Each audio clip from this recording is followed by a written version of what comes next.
What is happening, everybody? On today's show, the latest college football rankings are out. Where do they have all the SEC teams? We will discuss.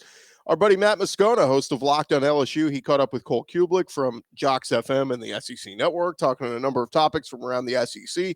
Let you hear what Cole had to say, and we'll go around the conference as Vols DB Theo Jackson talks some trash at Georgia. The old ball coach ain't happy with Florida, and some SEC quarterback semifinalist named for the Davey O'Brien Award. Locked On SEC starts right now. You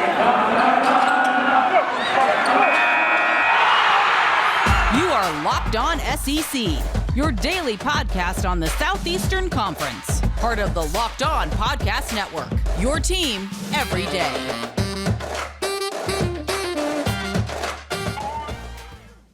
What is happening, everybody? Welcome into Locked On SEC. Great to have you guys along. This episode is brought to you by McDonald's, proudly serving communities since 1965. McDonald's has always been more than just a place to get tasty, affordable food. It's an unofficial community center, and a big thank you to our friends at McDonald's for always being there. I'm loving it. I'm Chris Gordy. Thank you guys for making Locked On SEC for free making Locked On SEC your first listen every day. And remember, you can find Locked On SEC for free and available on all platforms, including YouTube and at LockedOnSEC.com. We got plenty we got to get into. Let's do it. Let's go around the conference. Boots out to the right. Takes the handoff. What a catch! Around the conference. And we start with the latest edition of the college football playoff rankings coming out late last night. We're less than a month remaining in the college football regular season, and the contenders are starting to emerge and will continue to emerge over these last 4 weeks. So how did the SEC teams rank? Well, Arkansas came in at number 25, their first time into the rankings in the Sam Pittman era. Razorbacks 6-3. Congrats to them. That's certainly an accomplishment. And Coach Sam Pittman and Razorback fans should be happy from where they were just 2 years ago, now being ranked in the college football playoff rankings. Auburn, fresh off their loss at Texas A&M, they dropped 4 spots to number 17. So they're 6-3 overall. Auburn at 17. Ole Miss, they move up 1 spot to 15 off their win over Liberty. Ole Miss at 7-2 overall, number 15 in the rankings. Now we get up towards the big dogs. Texas A&M, they beat Auburn. They move up 3 spots to number 11. 7-2 overall. 2 things for A&M to keep an eye on. Obviously, if Auburn beats Alabama in the Iron Bowl in a couple weeks, A&M goes to Atlanta to play Georgia, wins the SEC West. And possibly, if they can pull an upset over Georgia in that game, Texas A&M probably in the playoff. However, if they don't, and Texas A&M wins out, can they creep here into the top 10? Can they get close to 4? We'll see. Remember, A&M was all the way up to number 5 last year on the outside looking in of the college football playoff. No surprise with Georgia staying at number 1 at 9-0. I was a little surprised that Alabama stayed at number 2. Despite playing a close one with LSU in Tuscaloosa, the College Football Playoff Committee kept the Crimson Tide at number 2. Look, I just get into the argument of results have to matter. And I know Bama won. But is there any Alabama fan out there that watched that game against LSU this past week where they were 28 to 29-point favorites and hung on to win by 6? LSU had the ball not once but twice late with an opportunity to go in and score the go-ahead touchdown, possibly win the game. I just feel like on-the-field results have to matter. If Alabama was number 2 last week and then struggled with LSU this week, I don't understand how they remain at number 2. Maybe the playoff committee just thinks Alabama, no matter what they do, is one of the top teams in the country. That's fine. Just say that. Say it doesn't matter what Bama does, whether they play a close game or whether they demolish their opponent or whether they even lose a game at Texas A&M. We think Alabama's one of the top 2 teams in the country, and we're keeping them there. It's fine if you believe that. Just say it. Craziness to, these playoff rankings. The craziest one was Michigan and Michigan State having just played 2 weeks ago. and Michigan is ahead of Michigan State, the team they lost to.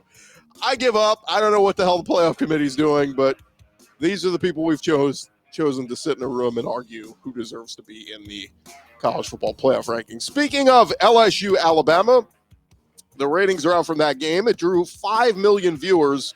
It was the most viewed college football game on ESPN since October of 2019, so over 2 years ago, and the audience was up 18% versus the SEC rivals 2020 matchup where Devontae Smith went off. Look, it turned out to be a great game. It was down to the very wire. Nobody saw that coming, so obviously the TV ratings went up on a competitive game. Makes sense. Let's get to some other SEC news around the conference. Theo Jackson, defensive back over at Tennessee, he is ready for his team to host the number one team in the land in the Georgia Bulldogs. Talking with reporters yesterday, Theo said, "We don't look at the record. We look at them like they put on their pants and shoulder pads the same way we do. Not that they're Superman. We're just working this week to get ready for Saturday." Jackson added that some of Tennessee's biggest keys against Georgia will be containing, tackling, and limiting the big plays. Jackson is tied for third on the Vols with 60 tackles and his 10 pass breakups. I will say, if you just go by the headlines of what Theo Jackson said, basically the headline reads, Georgia ain't Superman. But when you hear his quote in context, obviously it makes a little bit more sense. Either way, Georgia can use that as bulletin board material if they want, but I don't think the Bulldogs need much trash talk motivation. They're a damn good team, and they're going to play their butts off against Tennessee, whether the Vols talk trash or not. Over in Gainesville, the old ball coach got to see some of his former teams beat up on the other last Saturday. Steve Spurrier was in town for the Florida-South Carolina game, and he witnessed a 40-17 Gamecock beatdown. Appearing on ESPN Gainesville radio yesterday, Steve Spurrier said, quote, "That performance in South Carolina was embarrassing. We all know that." Of course, Steve Spurrier back working with the University of Florida, and so he was not happy. But look, it was embarrassing, and at least Steve Spurrier calls a spade. And I think we all think it's pretty embarrassing for Dan Mullen and crew, and that's what led to Todd Grantham being fired. Over at Missouri, Eli Drinkwitz, their team went out to Georgia on Saturday and lost 43-6. Tigers were, of course, without their quarterback Connor Bazelak, and they relied on their younger quarterbacks Brady Cook and Tyler Macon to run the offense. For Bazelak, Drinkwitz said he's back at practice, but added he is not at 100%. Drinkwitz told the media, "You'll get to see 3 periods of practice today. Bazelak will be out there, and you can make your own determination from that." So basically saying he's not at 100%, and when you see him at practice, you'll know he's not 100%. But the Tigers will host South Carolina in a must-win game on Saturday, whether they have Connor Bazelak or not. So we will see what Eli Drinkwitz's team does. But sounds like Connor Bazelak won't play for Mizzou. 20 quarterbacks were named semifinalists for the Davey O'Brien National Quarterback Award yesterday. There were 5 quarterbacks from the SEC, including 2 Heisman candidates, Bryce Young at Alabama, Ole Miss's Matt Corral, and then a few other names. Hendon Hooker from Tennessee getting some recognition. Will Rogers at Mississippi State, who leads the SEC in passing. And Georgia's Stetson Bennett actually named a semifinalist for the Davey O'Brien Award. Who had that on their bingo card before the season? From here, the field will be cut down to 3 finalists who will be announced on November 23rd after voting from the selection committee and fans on social media takes place. Coach O at LSU, they're going to close out their regular season at Tiger Stadium over their next 3 games. They get Arkansas, UL Monroe, and Texas A&M all at home. In a radio appearance yesterday, Coach O said, "Our team is going to be fired up. We want to go to a bowl game. We want to win out and go to a bowl. I want the best for these young men." Ogeron also reiterated the coaching staff will split quarterback refs more equal this week between Max Johnson and freshman Garrett Nussmeier. And he said that both guys will play this week against Arkansas. Over at South Carolina, Shane Beamer still gloating over his win over Florida and said it's turning some recruits' attention to the Gamecocks. He said a lot of prospects that weren't at the game this past weekend were texting me.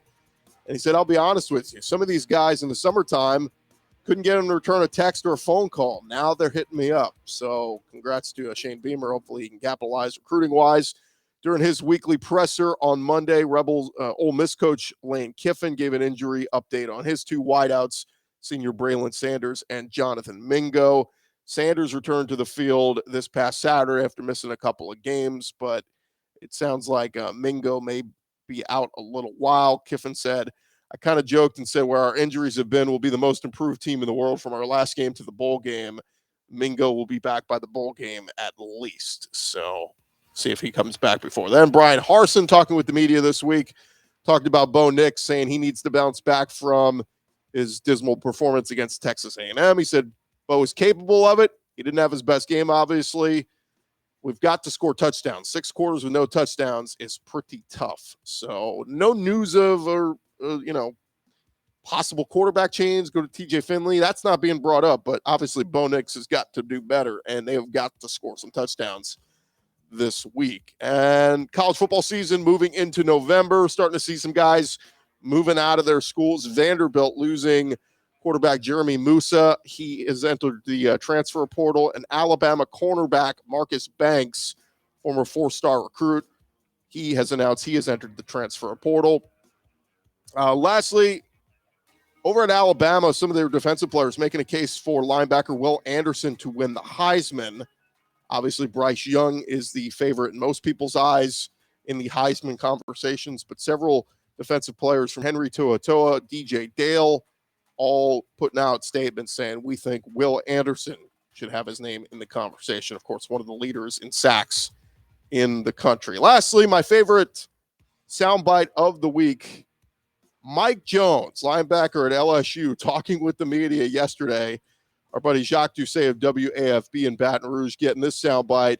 Mike Jones saying one big difference transferring over from Clemson to his current LSU Tigers, says the game day atmosphere around the SEC. Here was Mike Jones. I'm going to go ahead and say this and put this on the record. All SEC venues are different. Clemson is top tier, but from Mississippi State to Kentucky to Ole Miss, Alabama, like every week I'm like, this is crazy. What the world? Yeah, no, it's been awesome, man. It's been a heck of a year. I've enjoyed it. You have been to Florida, right? No, yeah, I haven't been to either one of them either. There's a lot more to see, but I have been mind blown going to some of these stadiums. So there you have it. That's Mike Jones from LSU. Just goes to show. Just means more in the SEC. Better atmospheres around here than over in the ACC, bar none. That is around the conference. Thank you guys for making Locked On SEC your first listen every day. Coming up next, we'll let you hear a little bit from Cole Cubelic, him talking on several other SEC teams around the conference. That's coming up next. Want to let you guys know about our friends over at PrizePicks. If you're a college football fanatic and you haven't heard about PrizePicks or you haven't tried out their app yet, you need to go download it. They are a leader in college sports daily fantasy. I was just on their app right before we started the show today, and very cool stuff. I mean, they've literally got college basketball, NBA, all the college football games happening this weekend, NFL. I was just looking at, you pick 2 or 3 or 4 players, and all you do is pick the over-under on their totals. Like Tom Brady and Lamar Jackson. You could pick both of them and pick that they're both going to go under their projected yardage or over their projected yardage. It is that easy. You place your wager that way. All of our users that deposit and use our promo code LOCKEDON, that's LOCKEDON, you'll receive a 100% instant deposit match up to $100. Use the promo code LOCKEDON. You can also do mixed sport entries, so you could do across sports. You could do college football, college basketball, whatever you want. Go check out their award-winning app right now. It's on the App Store and Google Play. Entries can be made in 60 seconds or less. It's that easy. And PrizePicks, of course, it's safe, and they offer fast withdrawals. Don't hesitate. Go check out PrizePicks.com at their website or download the app today, PrizePicks.com. PrizePicks, daily fantasy made easy, and make sure you use our promo code LOCKEDON. This episode of Locked On SEC brought to you by McDonald's, proudly serving communities since 1965. McDonald's has always been more than just a place to get tasty, affordable food. It's a place where friends and family can come to reconnect. It's a place where classmates can meet up for a study group, knowing they'll have dependable Wi-Fi and an endless supply of McFlurries, French fries, whatever you want to eat, win or lose. It's a place where teammates, competitors, the home team, the away team, they come to recharge, and it's a place you always look forward to stopping at a long road trip to rest your legs and refuel. I talk about it all the time. Just about every SEC campus has got a McDonald's either on campus or right nearby the stadium. It is a great place to stop before the game, after the game, on your way heading back out of town. Stop by a McDonald's. Head to your local McDonald's today to refuel and reconnect. And of course, with McDonald's, I am loving it.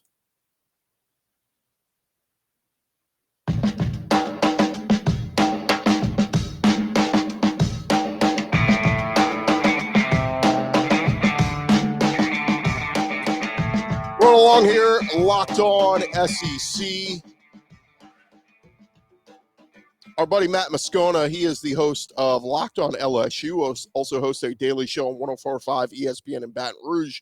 And every week he catches up with the great Cole Cubelic, of course, hosts the morning show on JOX-FM in Birmingham. See him on the SEC Network, on the sidelines of their game of the week. Of course, been on ESPN and all the different outlets that they have. But we'd love to bring you some clips of what Cole has to say. Appreciate his perspective on the SEC. So figure we'd let you hear a little bit of his conversation this week with our buddy Matt Moscona. And Matt, first things first, ask Cole what was different with LSU's defensive front this week in this game against Alabama. LSU was 29 point underdogs to Bama, yet hung in there with them, especially in the trenches. Here was what Cole Cubelic had to say about LSU up front. Well, I think a couple of things. Defensively, it starts with winning some one-on-ones. And 92 won a lot of one-on-one. And, you know, he was having a good game before Chris Owens had to slide back down to center, and then I think he took full advantage of that. But I think that Durante Jones showed some interesting things pressure-wise, maybe a few that we hadn't seen yet. But there was, I mean, some of it was kind of basic. You're just your old-school zone blitz stuff where you walk guys up and you cause confusion by who drops and who comes. And one of the trends that I've kind of seen recently in college football is a lot of teams are pressuring at the back. And it's a really smart thing to do against Alabama because Alabama is a screen-based RPO football team. So most of the time, if you're going to run a screen, that back's usually going to come across and you'll screen away from that, even if you don't really hold the ball out to fake it, but he'll come across and you'll kind of show run and then you'll screen it the opposite direction. Or you're running, you're running a screen to the back, which is your traditional screens. Obviously those were initially built to go into pressure. Very few people throw a lot of those anymore. It's all, tunnels and bubbles, things like that. Well, then your RPO game, same thing has to happen. The back's got to come across and give you that action, right, before you pull the ball and throw it. So if you pressure at the back, well, there's no extra bodies there to pick it up. And I thought Durante had a good plan to be able to do that, and it's something that I think more teams will do against Alabama to force them to address it, either bringing the tight end in or going more straight drop back or, going regular play action. So it's I thought they did a nice job of attacking up front. 18 had a really good game. 92 had a really good game. I just thought they played hard up front, and then they did some things to sort of cause some confusion. But you don't just win off of that. You got to have guys that are winning matchups. And I thought LSU had a couple of guys consistently that did that, and they didn't give Alabama a ton of space after they caught the ball. Continuing our conversation with Cole Cubelic with our buddy Matt Moscona. He said, or Matt asked Cole, if Bama slips up somewhere along the way, of course, Texas A&M could still win the West and go to Atlanta. Where is Alabama most vulnerable at? Here is Cole Cubelic. I think you have to have a couple of things. I think you have to have the ability to get after them up front. Think about, Logan's back. Neil Farrell's had a really nice year. Mason Smith's playing good football. Still had Ojari out there. So, LSU still had guys who could make things happen. You had one of the best linebackers in the league who, when you're standing next to him, legitimately looks like he could be a defensive end, who they had walked up near the line of scrimmage a lot. He was a guy that caused a lot of commotion. You're going to have those kind of bodies. Look at the You go back to when Florida was really disruptive against Alabama. They're super athletic up front, and now they're a little bit bigger inside, or at least then. I feel like it's a totally different Florida team we're talking about then than now. But they had Diabate and Cox, and now they've added some of those transfers inside, so they were formidable earlier on this year. A&M, you get DeMarvin Leal, you get Michael Clemens, you get Peavy. They have multiple guys that are going to be in the NFL, so they could be disruptive up front. You're going to have that because that offensive line is not playing with a lot of continuity right now. So showing some different looks, having some guys that can win some one-on-ones and be disruptive is ultimately what I think I would place that as number one on the priority list to be able to get Alabama. Number two, I think you have to have enough of an offensive line to offset what they have up front. And these are not the defensive lines that you and I have seen under Nick Saban. This is not Jonathan Allen and Ashawn Robertson and Jaron Reed and Courtney Upshaw. These are not those kind of guys. But they Byron Young flashes a little bit. Tim Smith flashes a little bit. Fedarian Mathis is having a really good year. Obviously, Will Anderson is having an exceptional season. So there are still guys who can do some things. It's just not what we've normally seen across the board. But you better be able to at least hold up against them. And when A&M got on, that's right when that offensive line was starting to get figured out, and they were banged up early, moving guys around first couple weeks of the season. Then all of a sudden they're able to settle in, and I think that really helped A&M out. So, we can talk about all these skill guys and running backs, receivers they've had over the years, but let's be honest. The reason Alabama's been pummeling people has been the O-line and the D-line, and they're not as good there. So you need to be able to at least hold up offensively with your line. I think defensively you've got to be able to cause problems because, I don't think Bryce Young wants to look to run early, and I think he will, by trying to extend plays, he'll take some hits. And if you can move him a little bit, get him off his rhythm and timing, you're going to be able to have some success. So, I would, if I had my choices, I'd like to have a really nice run game to be able to limit their possessions. Obviously, you saw LSU do it. A&M do it to an extent. A&M, I think, won that game a little bit more through the air. Calzada just made some amazing throws down the stretch. Obviously, Max didn't make a ton of great throws in that game, but I thought the run game with Davis Price and what the O-line was able to do were big and being able to help LSU kind of control the tempo and flow of the game. So I think you need to be able to run the ball. I think you need to be able to disrupt, get in the backfield, penetrate, cause some problems, get to the quarterback, make him move a little bit. And then I think you better be able to hold up along the offensive line. Because if you can neutralize those guys, they're not great in the secondary. The safety position is not what we're used to. And I think if you can maintain possession and force that D line to become average and human, then that'll give you the opportunities to do some things elsewhere. That again, Cole Cubelic giving his thoughts on Alabama's vulnerability. So here's a little bit more from Cole in just a second. But first, I need to tell you about Built Bar, still the best tasting protein bar ever. If you guys have not tried Built Bar by now, what's the matter with you? What are you waiting for? Go try out a Built Bar. They say it's a protein bar, but it doesn't taste like one. In fact, most protein bars are chalky, waxy, hard to swallow, just not very pleasurable. But a Built Bar is soft. It's covered in 100% real chocolate. And when you bite into it, you know you're eating something different. It's more of an experience, one that you are going to enjoy. In fact, you swear you are eating a candy bar. Built Bars, low in carb, low in calorie, low in fat, low in sugar, but high where it matters most in protein. So all the healthy benefits on top of just being purely delicious, and so many flavors, from the raspberry to mint brownie, the salted caramel, the double chocolate, to cherry barcia. There is something for everybody. And this month, Built is coming out with new limited time flavors every 3 to 4 days. Check out their website often. You don't want to miss out. Go to Built.com. And when you find something you like, and I know you will, use our promo code LOCK15. That's LOCKED15. You'll get 15% off your order. Use the promo code LOCK15 for 15% off at Built.com. Also, if you haven't gone to BetOnline yet, you need to do so. There's only a couple weeks left in the college football season. Of course, NFL still rocking and rolling. College basketball now underway. Had a whole slate of SEC games last night.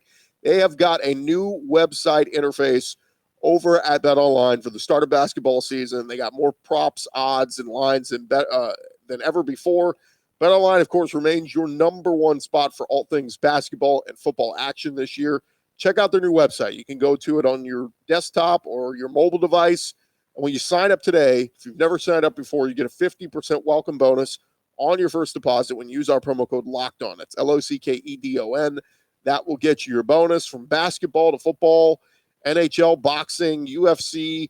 They have got you covered. Don't wait to take advantage of all the amazing offers available for this season. BetOnline is the fastest and easiest way to bet on all your favorite sports. BetOnline, it is where the game starts.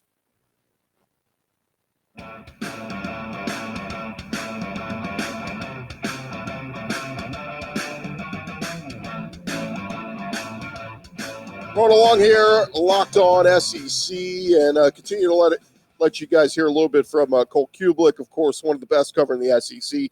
He catches up with our buddy Matt Moscona every week. Matt, of course, hosts Locked On LSU, and he's got a radio show in Baton Rouge on 104.5 ESPN. So figured let you hear a little bit more from what Cole Cubelic had to say about the SEC. Cole, asked by Matt, what was his biggest takeaway from last weekend in the SEC? I'll give you a hint. It's blue and orange. It's Florida. It's got to be. I guess so, yeah. I mean, there's no way you could have convinced me, one, that South Carolina was going to win that game, two, that they were going to win that game by 28 points or whatever it was. And I never saw that coming. I never thought that was feasible. I never thought it was possible. I never thought that was going to happen, especially the first start for Jason Brown, who, when we had A&M against Mississippi, against South Carolina, Jason Brown came in kind of late. And I remember Jordan and I had a conversation on air, like, they might need to give this guy a look because, he had some good mobility. He's moving around a little bit, doing a few things. He got the ball out kind of quick. And the coaches told us, Beamer told us, like, listen, it's a little fast for him right now. I hadn't slowed down for him yet. Obviously he comes from JUCO. He comes from lower level FCS team, and it was just going really fast for him in fall camp, and he couldn't catch up. Well, maybe he's been getting reps, and now things have sort of slowed down a little bit. He could be a guy that helps him out. So, one of the reasons I thought South Carolina would be a little better than people thought is they had a really good D-line. They had an offensive line that played great ball last year. This was the first game that they played even average football. I mean, I don't know what it is. I don't know how to explain it, but they have not been playing well.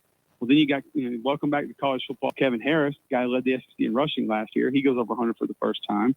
You had a couple other backs that were running hard. They had great usage of tight ends and play action. So they had a good plan. Half of Florida's team looks like they've checked out. Got a quarterback that made some mistakes. I mean, it was a kind of perfect storm for South Carolina being at home. But I could have given you that scenario and said, I could see all that happening in South Carolina losing by 10, just because of the level of talent that Florida brings. So that had to be the big surprise for me. I mean, maybe the style game that Kentucky and Tennessee got into, because Kentucky has not given up explosive plays regularly. And obviously, they're going to be able to run the ball. Tennessee came in second in the nation in tackles for loss, so I thought that might be neutralized to an extent. But I didn't think that we'd be talking about, two teams going over 500 yards of offense. Like, never. Statistical anomalies in that game. I mean, Kentucky had 16 tackles at halftime. As a team, the team had 16 tackles in a half of football. The time of possession was what, like 48-12 something? I mean, what in the world? And you lose that game and you have the ball for 48 minutes. It does not seem feasible. So that was just, like I said, statistical anomaly. But I just don't. Even the way LSU played was great. It was cool. None of that could ever be more surprising than what we got from South Carolina. Not winning that game, but blowing them Florida out. That again, and Cole Cubelic joining our buddy Matt Moscona, host of Locked On LSU, and appreciate those guys for letting us share some of that audio with you guys. That is just about going to do it for this edition of Locked On SEC. Again, college football rankings are out. Don't mean much today. It will matter in a couple of weeks. And, of course, a lot of games to shake out this weekend. The rest of the week here on Locked On SEC, we'll start to get into a little bit more preview and breaking down what to watch for this weekend. It's a big weekend for teams like Texas A&M, Ole Miss, Auburn. Win this weekend could really make your season a little bit more special. A loss can really put you in the dumps. So we'll break it all down throughout the rest of the week. I'm Chris Gordy. Thank you guys for making Locked On SEC your first listen every day. Now go make your next listen. Check out some of our other great podcasts along the Locked On Podcast Network. Locked On Gators, Locked On Razorbacks, Locked On Vols. We got you covered with just about every SEC school. Go check it out wherever you find your podcast. Talk to you guys tomorrow right here on Locked On SEC.